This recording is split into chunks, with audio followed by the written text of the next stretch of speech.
Si vous êtes nouveau, je m'appelle Valdo. Donc, sur ma précédente vidéo, j'avais parlé de ce qu'on ne vous dit pas sur la structure de marché. Et j'avais donné un bonus.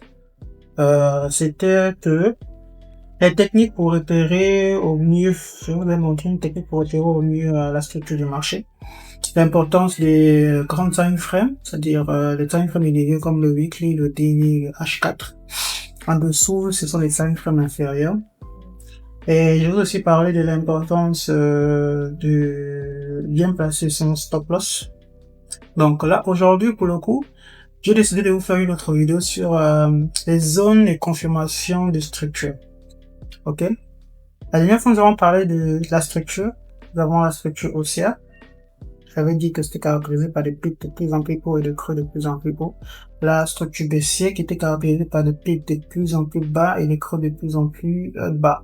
Nous avons aussi la consolidation appelée aussi range. D'accord. Maintenant, aujourd'hui, je vais vous parler de ce qu'on appelle la zone de confirmation et c'est la structure de retournement. D'accord. Structure de confirmation, c'est donc nous avons dans certains cours, c'est-à-dire on va appeler ça mitigation block, breakout block. D'accord, dans certains cours, ce sont les on va dire les structures de retournement. D'accord, confirmation de retournement si vous le voulez. Donc du coup, je vais vous faire expliquer ce que j'entends déjà par breakout block et mitigation block. Donc je vous donne l'exemple simple. Prenons la tendance haussière. Donc, vous allez sur les marchés et vous repérez que le marché fait une tendance haussière de cette manière. D'accord? Ensuite, ce que vous attendez, c'est que le marché fait un retournement. Parce qu'en réalité, vous ne pouvez pas venir parce que vous avez vu ici une tendance haussière et venir prendre une entrée directement ici pour que le prix va à la hausse. C'est nettement, c'est généralement mieux d'attendre ce qu'on appelle un retournement pour prendre le premier, en fait, parce que la première, en général, le premier retournement a une forte probabilité de marcher, contrairement à si vous prenez directement sur une tendance en cours, parce que vous ne savez pas à quel moment la tendance va faire le retournement. Alors que si vous prenez le premier retournement, vous avez une forte probabilité de sortir en gain. D'accord? Donc, le prix a des pics de plus en plus hauts et des creux de plus en plus bas. Ensuite, vous remarquez le prix fait ça et il vient casser ce pic de plus en plus, ce pic le plus bas. D'accord? Il le casse comme ça. Dans ce cas, vous avez déjà une première preuve, c'est-à-dire une première cassure qui est donc du dire que le prix cherche à retourner, à faire son retournement. C'est ce qu'on appelle en général breaker block. D'accord? Il casse d'abord le pic de plus en plus haut et ensuite il vient casse le creux de plus en plus haut et ensuite il revient la forte probabilité qu'il soit baissière. D'accord? Il fait ça, il fait une tendance baissière. Voilà en fait ce qu'on appelle, on va appeler ça breaker block. On va appeler ça breaker block. Donc c'est ça. Ça c'est le breaker block. Le prix a une tendance haussière. Ensuite, tout se passe bien, il casse le pic de plus en plus haut. On suppose qu'il est toujours en baissier. Mais au lieu de continuer à la hausse, c'est-à-dire faire un creux de plus en plus bas ici, de plus en plus haut ici, il vient, il casse ce pic de plus en plus haut. Dans ce cas, vous êtes clairement à un retournement ici. C'est tout en fait. Vous êtes clairement à un retournement ici. Du coup, même chose quand c'est l'effet inverse, c'est-à-dire le prix fait des pics de plus en plus bas. Ensuite, il revient, il casse ici. Donc là, c'est clairement, nous sommes en retournement haussier. Pourquoi? Parce que le prix a cassé ce creux de plus en plus bas pour nous faire un pic de plus en plus haut. Pour nous faire un pic de plus en plus haut. Là, c'est ce qu'on appelle les retournements. Ça, c'est un retournement baissier, ça c'est un retournement haussier. D'accord? Maintenant, les deux cas, elles auront le nom de breaker block. Pourquoi? Tout simplement parce que le prix a d'abord cassé le pic de plus en plus haut. Et ensuite, au lieu de créer un pic, un creux de plus en plus haut, il est venu casser le dernier creux de plus en plus haut. Et là, il nous crée une tendance baissière. Même chose au niveau d'ici. Nous avons un creux de plus en plus bas et un pic de plus en plus bas. Le prix, au lieu de créer toujours un creux de plus en plus bas, il est venu il a cassé le dernier creux pour nous faire un retournement à la hausse. Ces deux structures, on va les appeler breaker block, pardon. On va les appeler les deux breaker block. D'accord? Breaker block haussier et baissier. C'est tout en fait. Il n'y a rien de compliqué. Ensuite, nous avons fait le mitigation block. Le mitigation block, c'est presque le slam. Bon, c'est pas presque la même chose, on va dire. La différence est faite juste au niveau de la cassure. Parce que les gens ont tendance à appeler ça tête-épaule. Mais en réalité, il y a beaucoup de noms derrière tout ça. Mais ce n'est même pas nécessaire, on n'a pas besoin de maîtriser tout ça. Non. Le plus important, c'est d'arriver à détecter à quel moment est-ce que le prix fait un retournement. C'est ça le plus important. On n'a pas besoin de retenir breaker block, mitigation block, tête, épaule, je sais pas quoi là. C'est même pas nécessaire. C'est plus important pour vous de détecter à quel moment est-ce que il y a eu un retournement. C'est là qu'il faut vraiment savoir. D'accord? Moi, personnellement, je ne prends jamais de trade lorsque nous sommes en pleine tendance. J'attends toujours un moment où il y a un retournement, où j'ai détecté le retournement, que c'est bien clair, avant de prendre position. Donc, ici, nous avons vu mitigation, nous avons vu du break en bloc. Non, là, nous allons voir du mitigation block. Mitigation block, c'est simple. Le prix est en tendance haussière. D'accord? Des pics de plus en plus haut, des creux de plus en plus haut. Ensuite, il vient ici. Il a du mal à casser ce niveau-là. Le niveau qui pique de plus en plus haut. Il réagit ici. Et puis, il vient, il casse le creux de plus en plus haut. Et là, vous voyez très bien ce que le prix va faire. Il va revenir. Il va revenir ici. Quelque part ici. Et il va nous faire une tendance ici. Vous voyez qu'il y a une différence. Ici, le prix, au lieu de venir casser, ici, pour venir casser en bas, casser le pic le plus haut, il s'est plutôt heurté à ce niveau-ci. Ça veut dire qu'il y a eu sûrement une zone où un hidden base ici qui est bloqué. Du coup, il est venu casser le creux de plus en plus haut pour reprendre une tendance baissière. Donc, c'est simple. Ça, c'est ce qu'on appelle mitigation block. Ensuite, même chose pour l'effet inverse baissier. Le prix fait une structure de plus en plus, des pics de plus en plus bas et des creux de plus en plus bas. Ensuite, pour le retournement, au lieu de faire le creux de plus en plus bas, il réagit ici. Et puis il fait ça, il fait ça, il fait ça, il fait ça. Là, nous avons affaire à un mitigation block de retournement aussi. Voilà, c'est simple.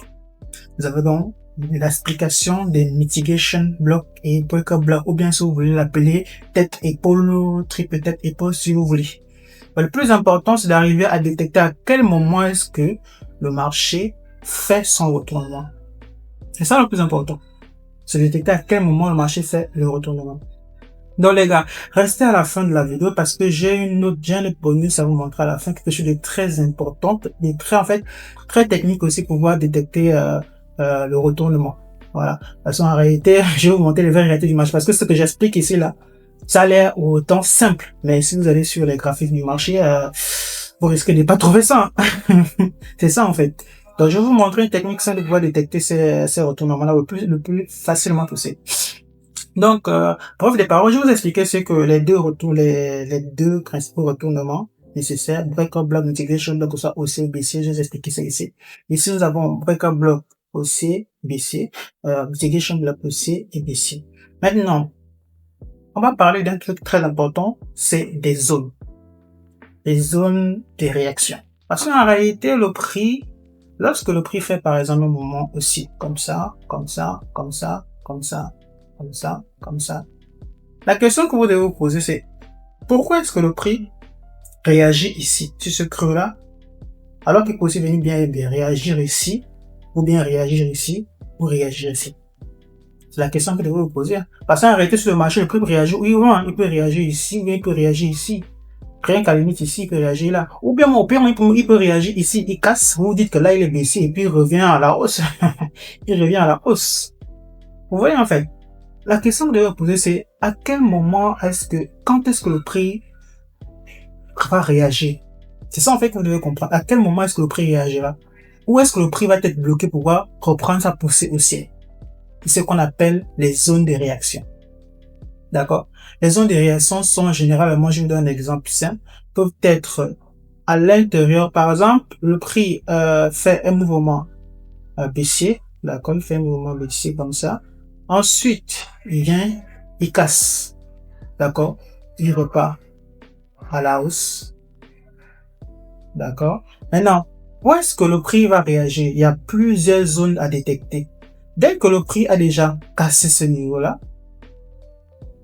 il y a une forte probabilité que le prix réagisse sur ce niveau, sur ce dernier creux de plus en plus bas pour aller à la hausse. Ou bien, il peut venir réagir ici pour aller à la hausse. Au pire des cas encore, venir réagir quelque part ici, s'il y a un hidden base quelque part ici, pour aller à la hausse. Vous voyez un peu d'où je vais en venir. C'est simple en fait. C'est simple. Même chose lorsque vous êtes sur une tendance haussière. Sur une tendance haussière, le prix fait ça. Il fait ça. Donc d'accord, nous reprenons. Désolé, il y avait un petit peu de bruit.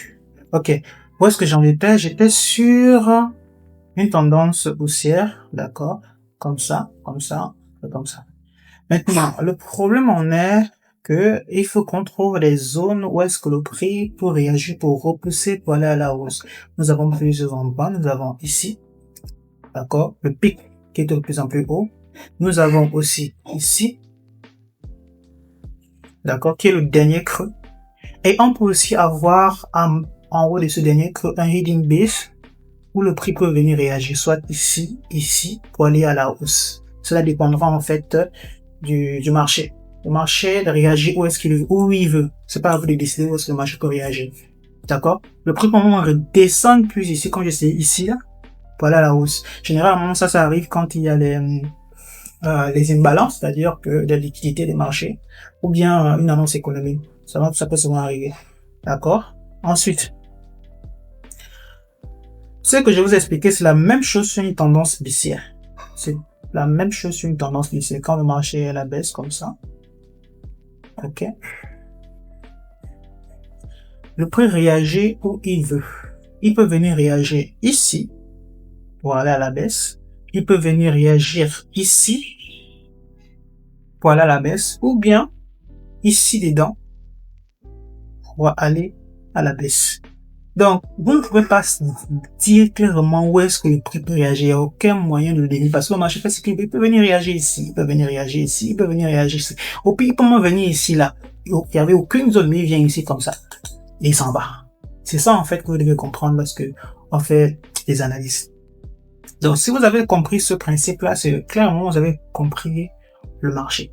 Il n'y a rien de compliqué, rien de difficile.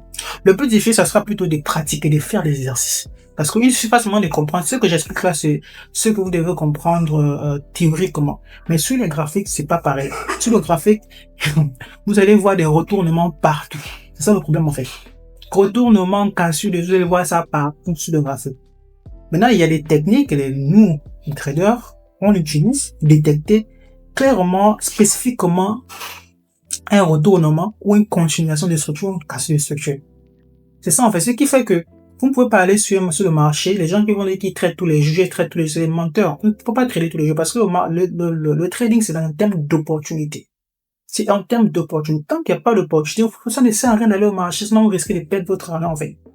Il faut être très patient, patienter d'avoir ce que vous voulez. Si ce n'est pas ce que vous voulez, ne tradez pas. Si vous tradez, vous perdez votre argent. C'est ça en fait l'important que vous devez comprendre ça. Donc, si vous avez compris ce système-là, on va passer à... De toutes les façons, il y a la communauté. Vous avez les commentaires pour écrire, ou bien si vous avez des ajustements à ajouter, voilà, des questions. J'ai mon Telegram qui est ouvert pour les discussions. Donc, et mon Instagram, même chose. Nous allons passer maintenant à un exemple. L'exemple que je vais vous proposer, vous allez voir ici, pour les retournements. Désolé déjà pour tout ça. D'accord? D'accord. Vous pouvez aller sur le marché et chercher ça, hein. Chercher détecter les retournements. C'est très, très important. Vous pouvez savoir ça. Vous en avez par exemple ici. Le marché est baissier. Il fait ça et il casse. Ici, c'est ce qu'on appelle, si vous avez compris le cours, vous savez que ça c'est une mitigation block. Ça s'appelle un block, c'est une mitigation block. Le prix est baissier. D'accord? Il baisse, il arrive ici. On se dit qu'il est baissier, qu'il va retourner, mais il revient casser ce pic, ce pic de plus en plus bas, c'est qu'il est toujours baissier. Mais ensuite, remarquez, le prix vient, il fait ça. D'accord? Il crée un niveau ici, au lieu de venir casser par les plus bas, et puis il vient, il casse non seulement ce niveau, mais en plus il vient casser ce niveau-là, il est clairement à la hausse. Là, on a un break bleu. Ça, c'est un retournement clair et incontestable. D'accord? Ici, bon, c'est pas tellement clair. Je pense que nous sommes en daily. Je pense qu'en H, on peut avoir beaucoup plus que ça. Ici, par exemple, ici, vous pouvez le constater ici. Le prix, il est baissière. Ok? Tranquille, il n'y a aucun problème ici. Et puis, nous avons un break-up block ici. Le prix vient casser. Il fait ça, il fait ça, il fait ça, il fait ça, il fait ça, il fait ça. La question que vous poser, c'est à quel moment est-ce que le prix, elle est haussière? Peut-être lorsque le prix a cassé ce niveau-là. Dès lors que le prix casse ce niveau-là, là, c'est clairement, on est haussière. Il n'y a rien à dire, on est haussière. Parce que, on a des creux de plus en plus bas, des pics de plus en plus bas, et des pics de plus en plus bas, des creux de plus en plus bas. Ici, le prix, il n'y a pas de sujet, il est toujours haussière, il est toujours baissière, mais en plus, il vient casser le creux, le dernier creux qui était de plus en plus bas. Dès qu'il casse ça, là, il est clairement baissier. D'accord. Bon, maintenant, le problème, c'est qu'on ne peut pas venir prendre directement une entrée ici. Parce que quand je dis ça, il y en a qui vont comprendre que, ah oui, mais c'est comme ça, c'est-à-dire qu'il faut venir prendre mon entrée directement là, et puis aller à la hausse, ici, et aller à la hausse, donc mettre mon stop loss ici, et puis venir chercher ici. Non, non, c'est pas comme ça. Parce que bien que le prix a cassé, et que oui, on est sur un mouvement baissier, mais ça ne vous garantit pas. Le prix, c'est comme ici, par exemple, ce qui s'est passé, je pense que de l'autre côté là-bas, sur l'autre truc, ici.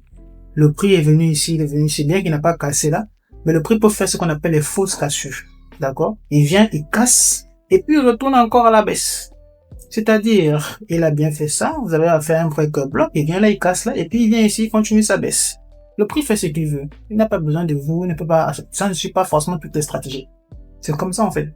Donc maintenant, pour être sûr de vous, vous pouvez attendre une prochaine cassure de ce niveau-là. Dès que le prix casse ce niveau-là, vous êtes sûr que bon là, le prix il est haussier. Là, vous pouvez placer votre ordre, soit ici, parce qu'il a déjà cassé ce niveau, c'est qu'il va revenir tester. Vous placez votre ordre, ici. Votre stop loss, clairement là. Le prix peut venir réagir ici, ou bien quelque part dans ces zones-là. Vous décaler un peu. Et vous laissez votre take profit à 1 pour 1 ou 1 pour 2, dépendant des fonds. Mais généralement, moi, je tape un 1 pour 1 parce que, croyez-moi, tout ça là, vous ne pouvez pas supporter de gérer tout ça là. Ça, ce sont les émotions, la psychologie, c'est très compliqué. C'est très compliqué. D'accord? Donc, ça, c'est juste un exemple. Ça ne veut pas forcément dire qu'il faut faire comme ça. C'est juste un exemple. Donc, moi, j'ai une stratégie qui est très, très technique et automatique. Donc, je peux pas venir prendre, même si j'ai un truc comme ça, je peux pas venir prendre ça. Voilà, c'est comme ça. Je vous montre juste pour que vous puissiez comprendre comment ça marche. Et ça vaut maintenant d'aller vous entraîner sur les marchés. Voici un autre ici, nous avons haussier, c'est pas vraiment ça, mais bon, haussier. Et puis le prix vient casser ici, le dernier creux qui était ici. de plus en plus haut. Il vient casser. Donc là, on est clairement baissier. Donc, on attend un mouvement ici. Le premier mouvement n'est jamais sûr. Donc, on attend le premier cassure de ce bas pour dire clairement on est baissier. Il vient, il casse. Là, on est clairement baissier. Alors, on prend un ordre soit ici. D'accord? Vous pouvez détecter un niveau ici quand il parle de hidden base. Donc, on a un niveau. Prenez un niveau ici. On a ce niveau. Il peut avoir souvent des hidden base. On a aussi ce niveau qui est juste là. Il peut avoir des hidden base parfois ici. D'accord? Des hidden base. Mais là, il y en a, en l'occurrence, ici, il n'y en a pas. Vous prenez un autre ici. Et c'est simple. Vous attendez que le truc se déclenche. Et puis, vous avez une baisse tranquille. C'est tout, en fait. Donc, il y en a beaucoup. Il y a des cas. Allez vous exercer sur les graphiques à détecter les mitigation blocks et les break en blocs. Et voilà. C'est tout. Donc, c'était un cours assez simple, basique. Je pense que tout le monde peut faire ça. Exercez-vous à faire ce technique-là. C'est vraiment un truc qui va vraiment vous aider à mieux comprendre le trading. Donc, je vais continuer. Mais cette fois-ci, je vais vous ajouter les bonus comme j'ai prévu. Donc, il faudrait que vous compreniez que, comme je l'ai dit tout à l'heure, sur les graphiques, vous allez avoir des retournements presque partout. Partout, il y aura des retournements. Que vous soyez en daily, en weekly, en H4, il y aura des retournements partout. Il faut que ça vous de choisir sur quel time frame vous voulez vous exercer pour trouver les retournements. Les retournements, vous allez voir ça partout. Ça vous de savoir dans quel time frame vous vous sentez au mieux. Est-ce que vous êtes un day trader? Est-ce que vous êtes un scalper? Ça vous de savoir. C'est comme ça, en fait. C'est à vous de exercer en savoir est-ce que moi je suis un scalper ou est-ce que je suis un day trader ou bien voilà, un swing.